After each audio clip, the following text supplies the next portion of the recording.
papurihan magpakailanman.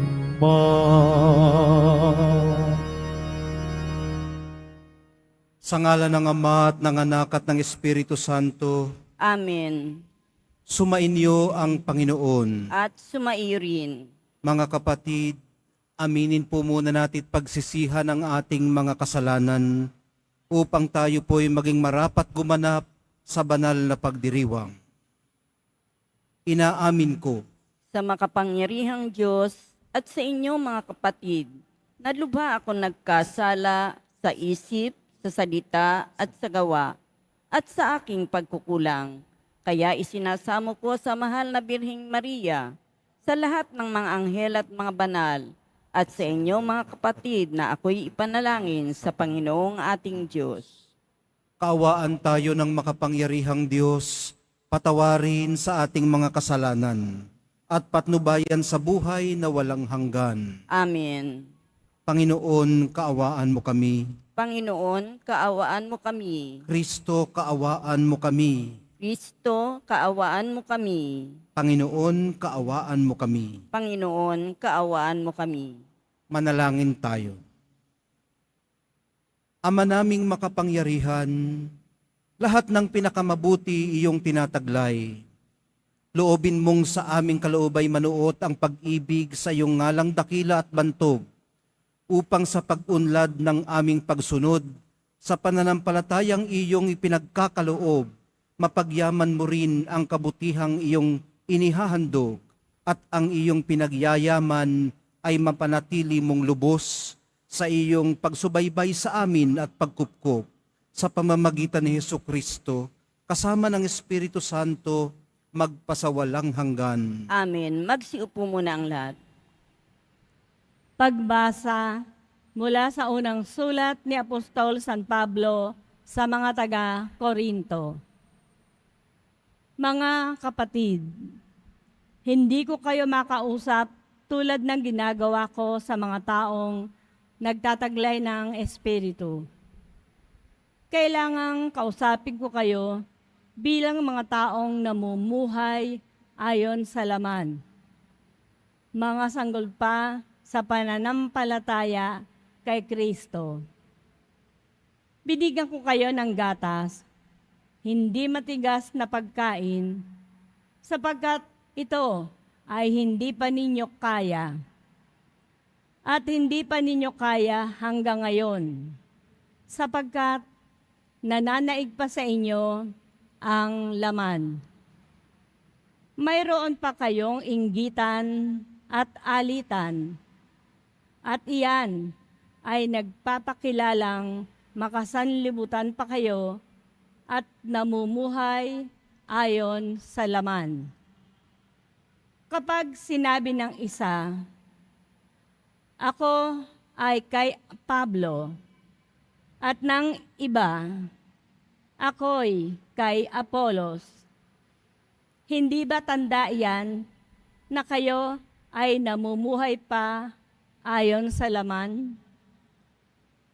Sapagkat sino si Apolos at sino si Pablo? Kami ay mga lingkod lamang ng Diyos na kinasangkapan niya upang akayin kayo sa pananalig kay Kristo. Ginagawa ng bawat isa ang gawaing tinanggap niya sa Panginoon. Ako ang nagtanim, si Apolos ang nagdilig, ngunit ang Diyos ang nagpatubo at nagpalago. Hindi ang nagtanim ni ang nagdidilig ang halaga, kundi ang Diyos na siyang nagpapatubo at nagpapalago. Ang nagtanim at ang nagdidilig ay kapwa manggagawa lamang ng bawat isa, ay tatanggap ng gantimpala ayon sa kanyang pagpapagal. Kami ay parehong manggagawa ng Diyos, at kayo ang bukirin niya. Kayo rin ang gusali ng Diyos. Ang salita ng Diyos. Salamat sa Diyos. Mapalad ang ibinukod na bansang hinirang ng Diyos. Mapalad ang ibinukod na bansang hinirang ng Diyos. Mapalad ang bansang ang poon ang Diyos. Mapalad ang bayang kanyang ibinukod. Magmula sa langit, kanyang minamasdan ang lahat ng tao na kanyang nilalang. Mapalad ang ibinukod na bansang hinirang ng Diyos. Nagmamasid siya at namamahala sa lahat ng tao sa balat ng lupa. Ang isip nila ay sa kanya nagmula. Walang nalilingid sa kanilang gawa. Mapalad ang ibinukod na bansang hinirang ng Diyos. Ang ating pag-asa ay nasa Panginoon. Siya ang sanggalang natin at katulong. Dahilan sa Kanya, kami natutuwa. Sa Kanyang ngalan ay nagtitiwala. Mapalad ang ibinukod na bansang hinirang ng Diyos. Magsitayo na po ang lahat.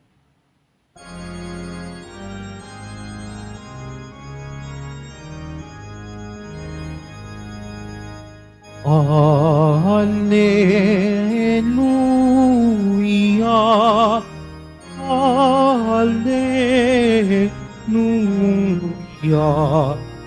Alleluia,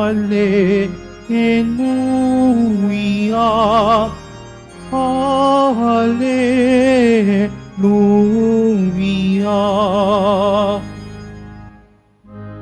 Ikaw, Kristo, ay sinugo upang sa dukha ay magturo, magpalaya sa bilanggo. Alleluia,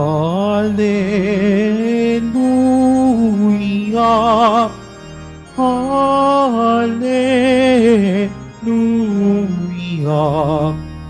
Alleluia, Alleluia.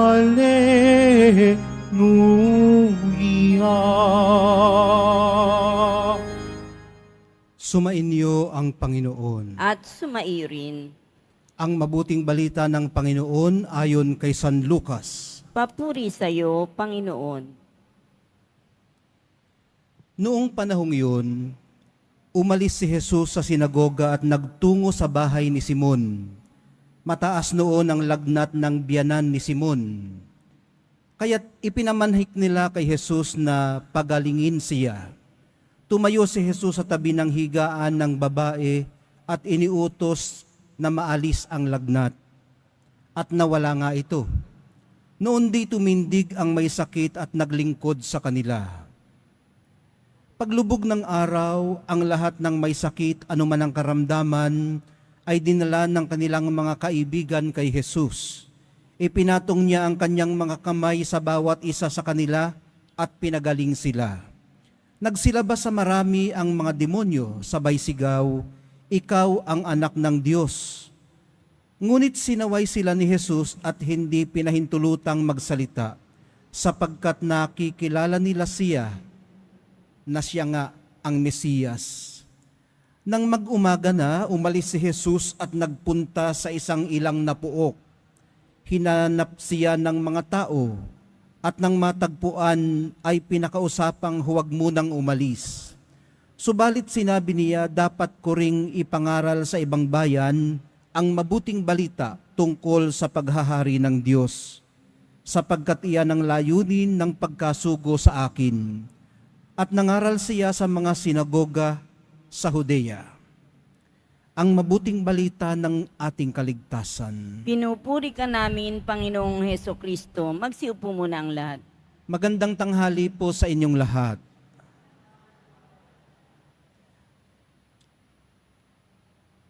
atin ding alalahanin, mga kapatid, at ipagdasal yung mga naapektuhang higit ng mga pagbaha. Ano po? Paano man tayo naaabot ng misa sa Quiapo, ay dalangin natin na yung mga matitibay nating kasama dito araw-araw na hindi na nakarating dahil nga sa baha, ay nasa mabuti pa ring kalagayan. Mapagkalingang habag ang makulay na lumulutang mula sa mga pagbasa natin ngayong araw na ito. Mapagkalingang habag. Ibig sabihin, yung awa na nai-translate sa gawa ng pagkalinga sa kapwa. Maganda palang basahin mula sa punto de vista ni Apostol Pablo ang sulat niya sa mga taga-Korinto. Alam nyo, nung unang beses kong binasa, parang medyo, ang pakiramdam ko ay, bakit kaya niya itinuturing na mga sanggol yung kanyang mga pinaglilingkuran sa Korinto? Tapos sinasabi pa niya na makalaman. Pero matapos kong basahin ang basahin, alam nyo, na-realize ko mga kapatid na hindi pala siya naglo-look down sa mga taga-Korinto, kundi inaabot niya sila. Kasi siya yung kanilang leader, inaabot niya sila kung saan sila sa tingin niya ay naroroon sa kanilang spiritual journey. Ayun, Ibig sabihin, mayroon siyang pagkagagap, kapado niya kung nasaan ang level ng maturity o specifically spiritual maturity ng kanyang pamayanan sa Korinto. At nakilala ko ng husto si Apostol Pablo sa sulat niyang ito, chapter 3, sa mga taga-Korinto. Alam niyo mga kapatid, sa tingin ko meron po siyang balanseng pagkatao. Komportable siya sa pagtatanggol at pagkalinga, sa pagtataguyod at pag-aalaga. Parang well-developed ang kanyang anima. Ang anima, mga kapatid, ay yun pong tinatawag na unconscious feminine side of a man. Yung mga lalaki ay mayroong dalawang sides sa kanyang psyche. Yung masculine at feminine. Yung mga babae naman, meron silang tinatawag na animus. Ito naman yung unconscious masculine side of a woman. Ayun Pero hindi po natin sinasabing tomboy sila. O hindi naman natin sinasabing bading si Pablo. Ang sinasabi natin, well-developed yung kanyang masculine side at yung kanyang feminine side sabay. Sabihin na nating motherly instinct niya. Ang metaphor po kasi niyang ginamit para isalarawan ang aspetong espiritual ng mga taga-Korinto ay pagiging sanggol kay Kristo, na buong habag niyang kinakalinga sa pamamagitan ng pagpapainom ng gatas. Di po ba? Napaka-motherly ang kanyang halimbawa. Caring, nurturing, mga sabihin na natin qualities ng isang ina o ng isang tumatayong ina sa kaniyang anak.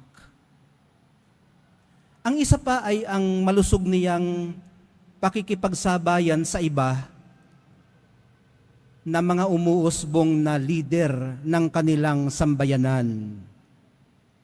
Gaya ni Apollos. Para po sa kanya walang kompetisyon sa kanila. Pareho lamang silang kasangkapan ng tunay na manghahasik, katuwang ng mahal na poong Jesus Nazareno. Sila ang tagapagtanim, si Jesus naman ang nagpapasibol at nagpapalago. At para sa kanya, they don't matter. Who matters is Jesus. Ayun ano. Alam niya kung saan siya lalagay. Alam niya kung sinong mahalaga o mas mahalaga kaysa sa kanila. Sa Ebanghelyo, mga kapatid, mapagkalingang habag din ng isang sambahayan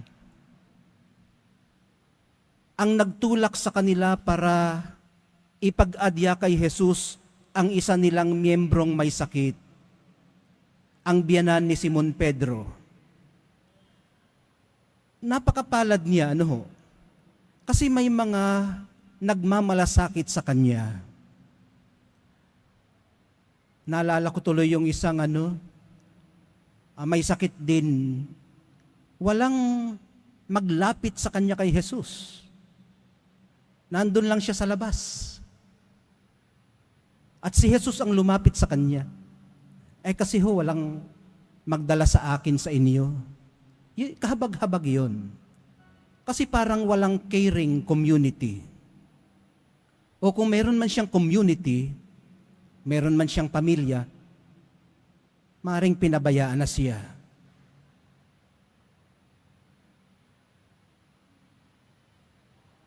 Gaya ng sinasabi ni Apostol Pablo, mga kapatid, sa unang pagbasa, bawat isa'y tatanggap ng gantimpala ayon sa kaniyang pagpapagal.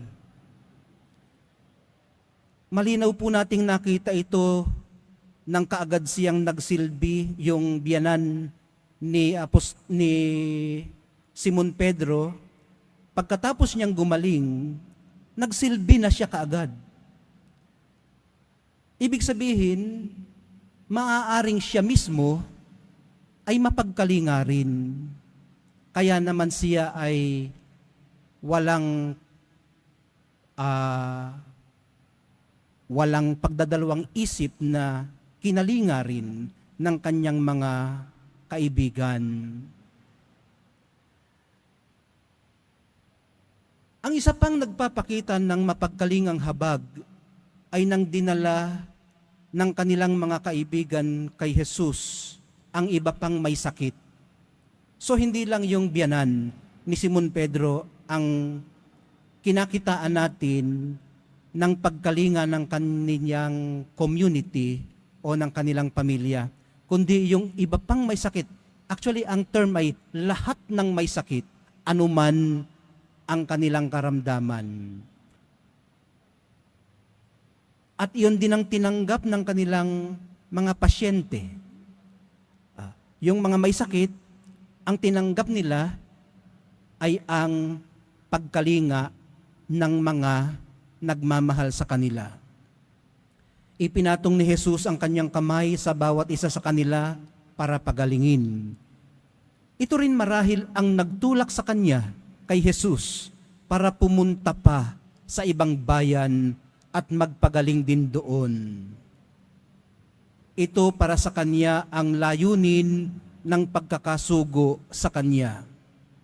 At walang ibang makapipigil sa kanya sa pagsasagawa ng layuning ito. Si Jesus po, minamahal kong mga kapatid, ang napakatibay nating halimbawa ng isang natagpuan na ang meaning and purpose ng kanyang buhay. Isang bukasyong kanyang pinaglalaanan ng panahon at lakas. Isang bukasyon na pinaglalaanan niya ng kanyang buhay at kamatayan. isang kapahayagan ng malalim na pag-ibig at tapat na pagsunod sa kanyang Ama sa langit. Ito rin ang pag-aalayan ng kanyang pinakadakilang sakripisyo. Ito rin nawa ang matagpuan natin sa patuloy nating paglalakbay sa buhay. Ang kanya-kanya nating bukasyon, ang sarili-sarili nating meaning and purpose, rason kung bakit tayo nabubuhay, ang tunay na kahulugan ng ating buhay at tiyakang katuturan ng ating pag-iral. At pag ito'y natagpuan natin, mga kapatid, everything will never be the same again. Everything will never be the same again dahil mayroon ka ng higher purpose. Mayroon ng pinaglalaanan ang iyong mga pagpapakahirap araw-araw. Mayroon ng worth loving. Mayroon ng worth fighting for. Mayroon ng worth dying for. Matulungan nawa tayo ng Espiritong Banal sa ating paghahanap, pagkilatis, at pagpapasya. Mahal na poong Jesus Nazareno, kahabagan niyo po kami.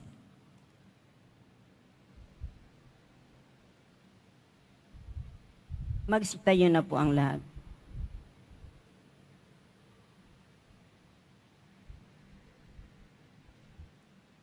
Minamahal kong mga kapatid, katulad ng mga taong nagdala kay Jesus ng lahat ng may sakit o sinasapian ng masasamang espiritu, dalhin din po natin sa ating makalangit na Ama ang lahat ng mga taong puspos ng paghihirap, pagkalumbay, at nangangailangan ng mapagpalang pagmamahal niya. Magdalahan po tayo, mga kapatid, at sa bawat pagdadala, ang atin pong dalangin, banal na manggagamot, pagalingin mo kami. Banal na manggagamot, pagalingin mo kami.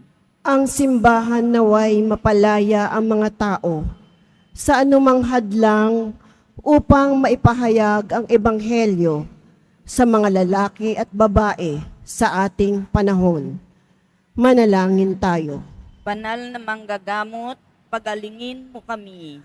Ang nagugutom na daigdig, lalo na ang mga hindi makatarungang pinagkaitan ng pagkain, damit o kalayaan, naway busugin ng Panginoon ng pag-asa at kalakasan. Manalangin tayo. Banal na manggagamot, pagalingin mo kami.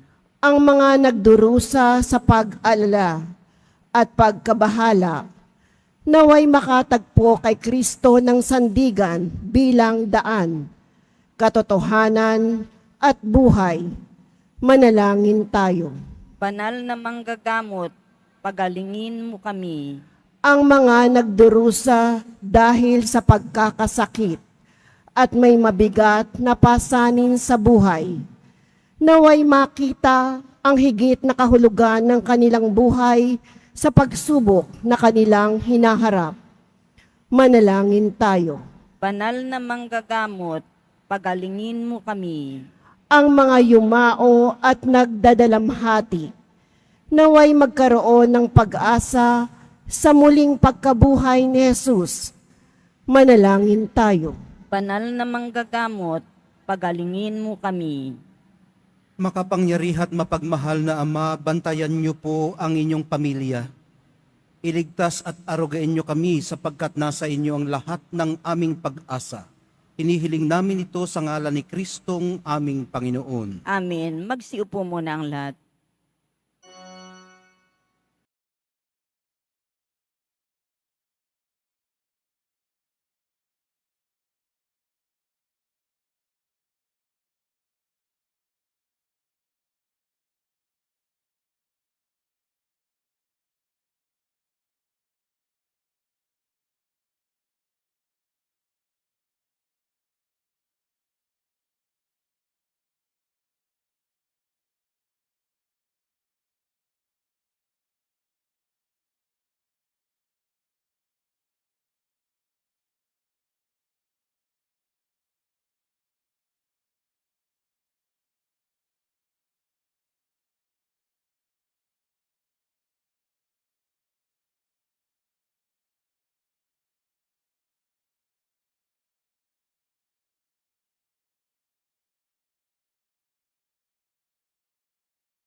Magsitayo na po ang lahat.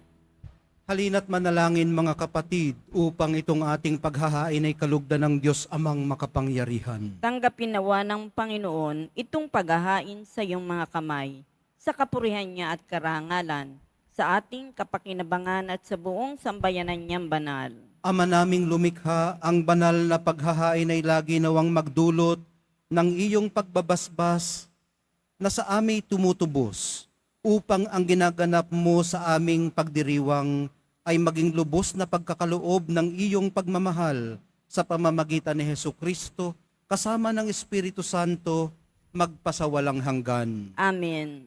Sumainyo ang Panginoon. At sumaiyo rin. Itaas sa Diyos ang inyong puso at diwa. Itinaas na namin sa Panginoon. Pasalamatan natin ang Panginoong ating Diyos. Marapat na siya ay pasalamatan.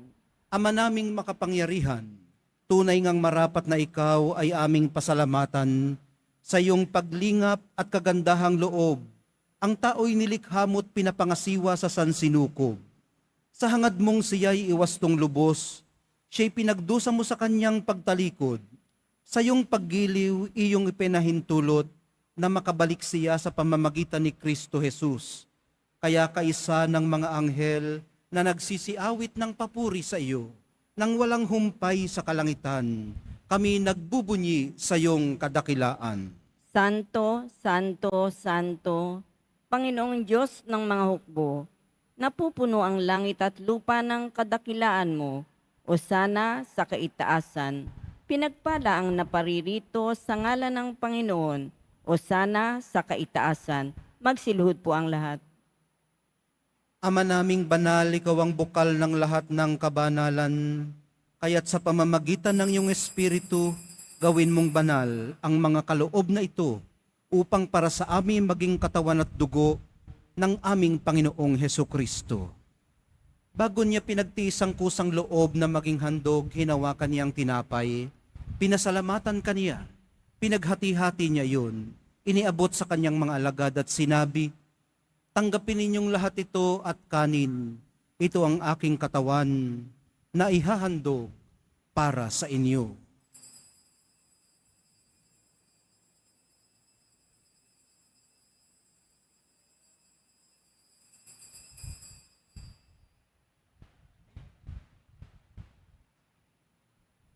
Gayon din naman noong matapos ang hapunan, hinawakan niya ang kalis.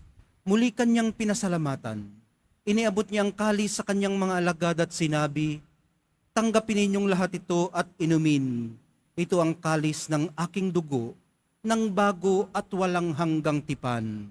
Ang aking dugo na ibubuhos para sa inyo at para sa lahat. Sa ikapagpapatawad ng mga kasalanan, gawin ninyo ito sa pag-alaala sa akin.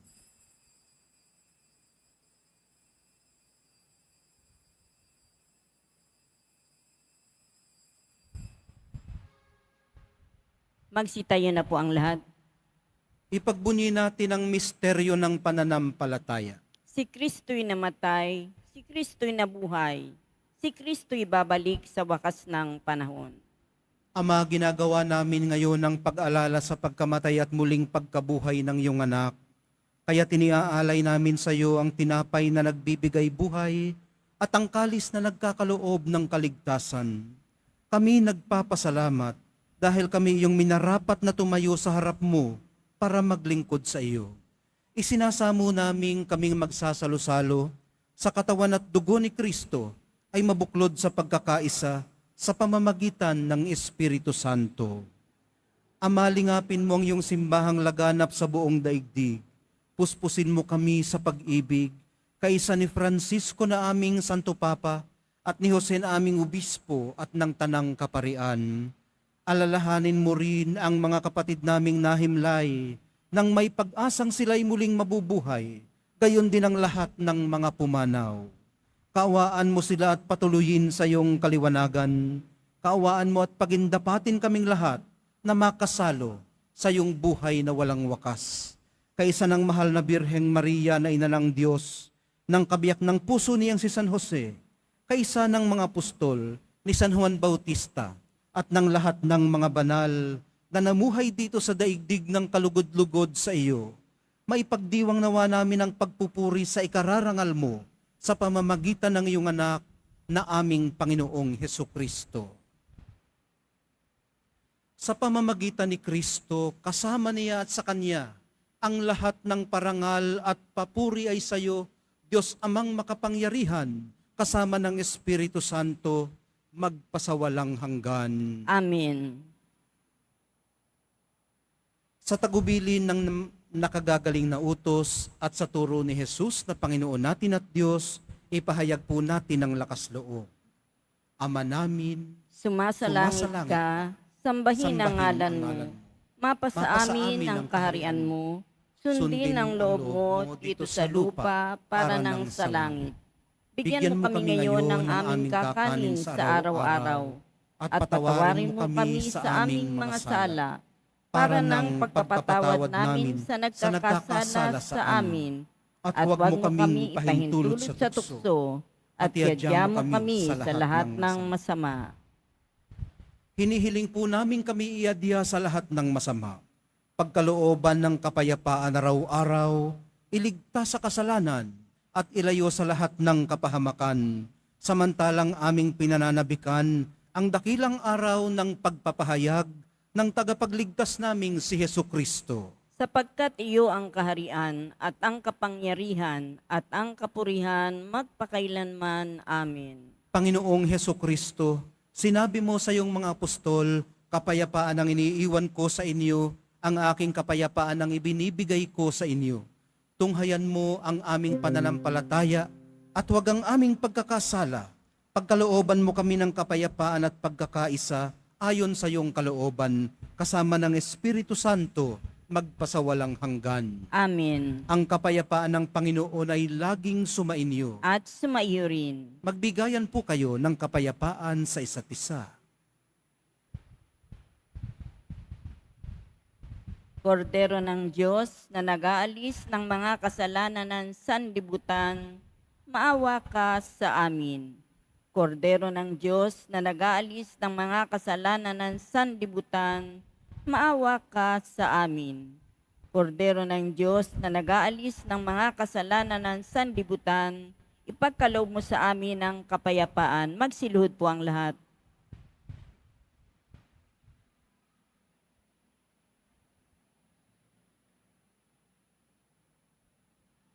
Ito ang kordero ng Diyos. Ito ang nag-aalis ng kasalanan ng sanlibutan. Mapapalad ang mga inaanyayahan sa piging ng kordero. Panginoon, hindi ako karapat-dapat na magpatuloy sa iyo. Ngunit sa isang salita mo lamang ay gagaling na ako.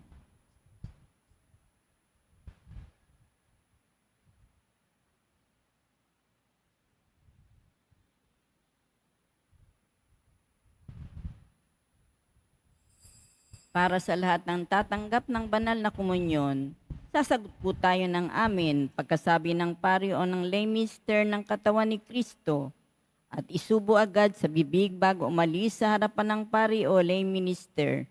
Sumunod po tayo.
Ama naming mapagmahal, kaming nagsalo-salo sa pagkain mong bigay, ay humihiling ng lakas mong inilalaan upang ang kagandahang loob namin madagdagan sa paglilingkod namin sa iyong kadakilaan. na nagpapaalab sa pag-ibig namin sa kapwa-tao sa pamamagitan ni Hesukristo, kasama ng Espiritu Santo, magpasawalang hanggan. Amen. Sumainyo ang Panginoon. At sumaiyo rin. Mahal na pong Jesus Nazareno, inihayag mo sa pamamagitan ng krus ang walang maliw na pag-ibig ng Diyos sa sangkatauhan. Pakinggan mo ang kahilingan ng iyong angkan na nagsusumamo sa iyo. Makamtanawa nilang inyong katugunan at tanggapin ang kasagutan na may utang na loob na tinatanaw. Basbasan din po ninyo at pagpalain ang kanilang mga pinasasalamatan at sumikapan at mga pinagsusumikapan sa araw-araw, pati na ang daladala nilang mga imahen at dasalan. Matagpuan din po nawa nila ang kanilang mga hinahanap. Sa pamamagitan ng bendisyon na ito, naway maalala nila ang mga pangako nila noon sa binyag, na ikaw ang kanilang iibigin at paglilingkuran bilang Panginoon magpasawalang hanggan. Amen. At pagpalain kayong lahat at ang inyong pamilya at mga komunidad ng makapangyarihan at mapagmahal na Diyos, Ama, Anak, at Espiritu Santo. Amen. Humayo kayong taglay ang kapayapaan ng Poong Jesus Nazareno. Salamat sa Diyos.